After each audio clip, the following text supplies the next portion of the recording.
They may be in Michigan, but the hearts and minds of these Arab Americans are focused on the Middle East. Almost everyone here knows someone affected by the conflicts there. These high schoolers in Northville, a suburb of Detroit, are fundraising for relief efforts, asking speakers like Maha Zaidan to talk about the war.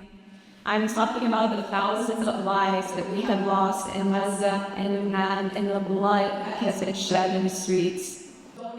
The Palestinian-American law graduate says she's hopeful things will get better, but she's also worried about Trump's appointees, such as Mike Huckabee for ambassador to Israel. Huckabee once said that there's no such thing as a Palestinian, and that speaking of the Palestinian people was a political tool to try and force land away from Israel.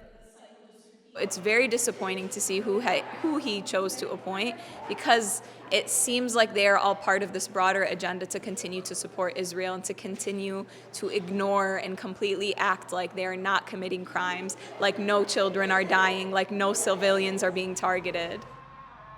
Over in the Arab American majority city of Dearborn and neighboring Dearborn Heights, many blame the Biden administration for how Israel has conducted the war. Many voted for Trump. Among them, Bill Bazzi, the mayor of Dearborn Heights. He has memories of war himself, having fled to the U.S. from Lebanon as a child in the 70s.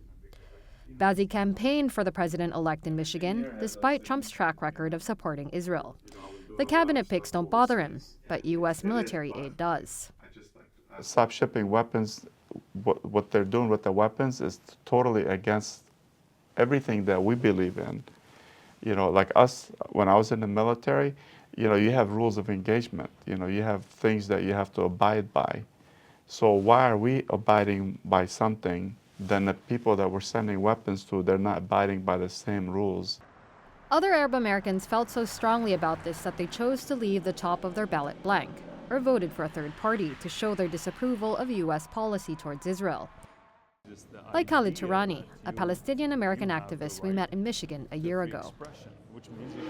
We are going to stand firm on our principle that we're not going to vote for someone who is an enabler of war crimes against the Palestinians in Gaza. Fast forward to today. We catch up with him and ask whether he thinks that was the right thing to do, also in light of Trump's cabinet picks. What I was hoping is that the Democrats will take a step back and say, okay, obviously we're upsetting a lot of people. However, instead of reflecting, they became more emboldened. I was never under any disillusion that Trump was going to be better. Whether they're happy or not about the outcome of the U.S. election, Arab Americans in Michigan and elsewhere are united in their hope for a swift end to the war. They just have different visions about how that can be achieved, and by whom.